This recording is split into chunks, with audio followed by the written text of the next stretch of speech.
Rural Minnesota is now in the midst of an economic revival that promises to grow even stronger. We're seeing this all over America with the energy revolution, whether it's wind or solar or geothermal, or whether it's ethanol or biodiesel.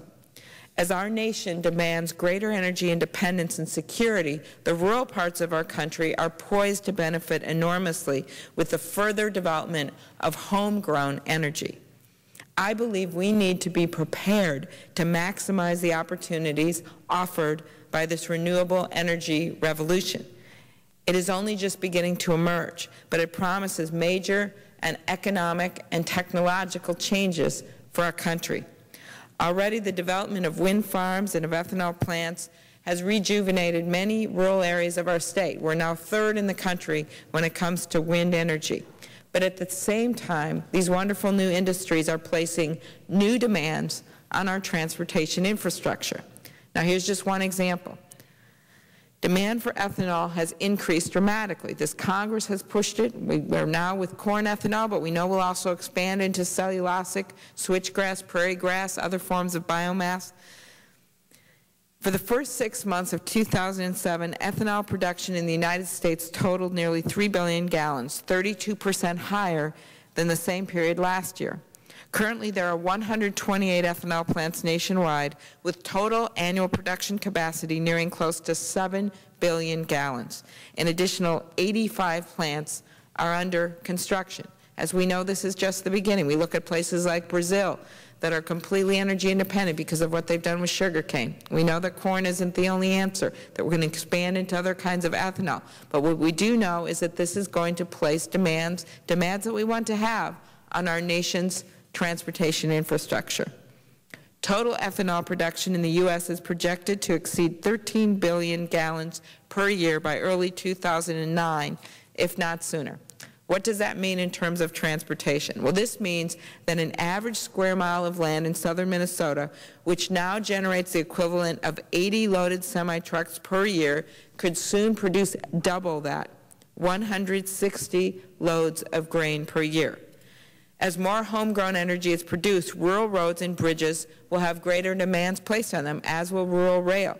I've had members of my own state of Minnesota, constituents, come up and show me these old rail ties that are breaking down. I've seen myself the bridges that are in need of shoulders. I've seen the highways that are in need of repair. Some of our roads are in such disrepair in Minnesota that they've actually been letting them go to dirt. We're going the opposite. Because they don't have the money to repair them.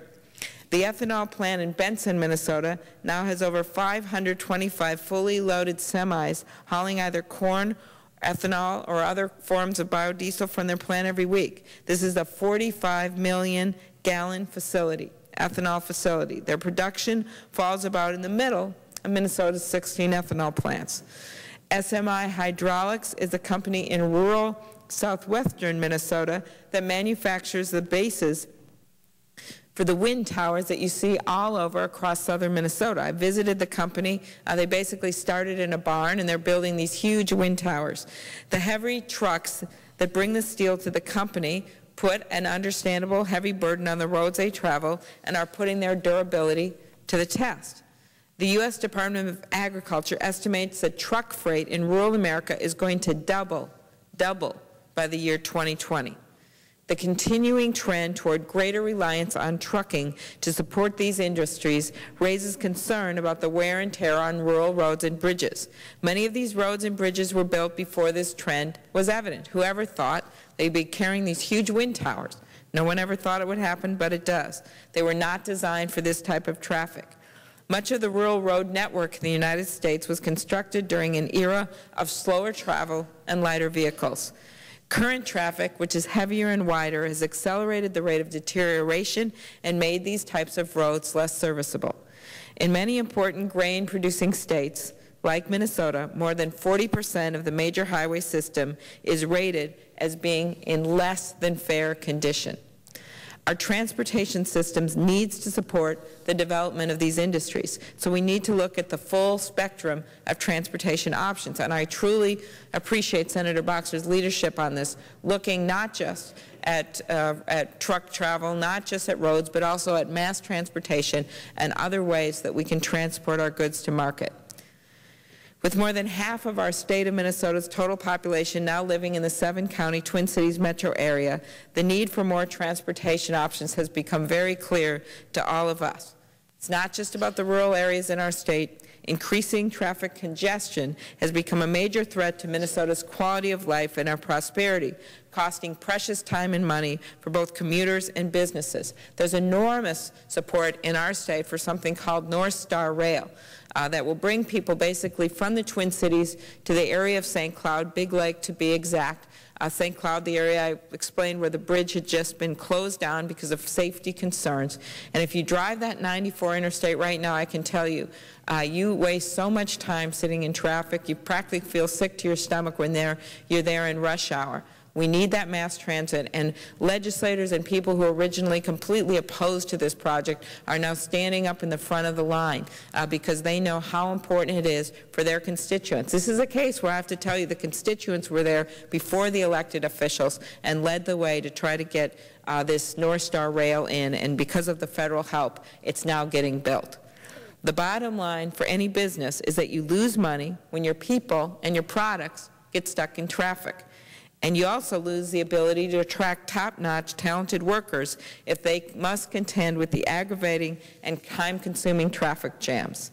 To combat this threat, we must commit to broadening our transportation options, developing the right mix of multimodal solutions to serve our emerging needs while maintaining our existing systems and highways. This mix, of course, includes not just rail, but rapid bus transit, high-occupancy toll lanes, anything we can do to try to move the people to the places they need to go. Our nation has faced this challenge before, a half-century ago, and we succeeded in building a new modern transportation system for a new modern economy. At the heart of it all was the interstate highway system. In his 1963 memoir, Mandate for Change, 1953 to 1956, President Eisenhower famously said that, quote, more than any single action by the government since the end of the war, the one that would change the face of America is this: transportation. Its impact on the American economy, the jobs it would produce in manufacturing and construction, the rural areas it would open up, was beyond calculation. He was right. It is our responsibility to restore Eisenhower's vision of a transportation infrastructure that works for all of America. I can tell you this firsthand from my heart, having seen what happens when you don't invest like you're supposed to, having seen a major bridge just fall down one day in the middle of America, having seen the promise in the rural parts of our state of the new energy revolution, but then hearing how they can't get their goods to market because they've got a bunch of single road highways, when they have trucks that they're trying to bring wind towers in, when they're trying to be part of the solution to this energy crisis. It's our responsibility, Mr. President, to restore that vision that Eisenhower had, to build this transportation infrastructure in our country. And that's why I'm so proud to support Senator Boxer in her work on this bill. And I hope that our colleagues will support this bill and that we get this bill passed for the good of America. Thank you, Mr. President. I yield the floor.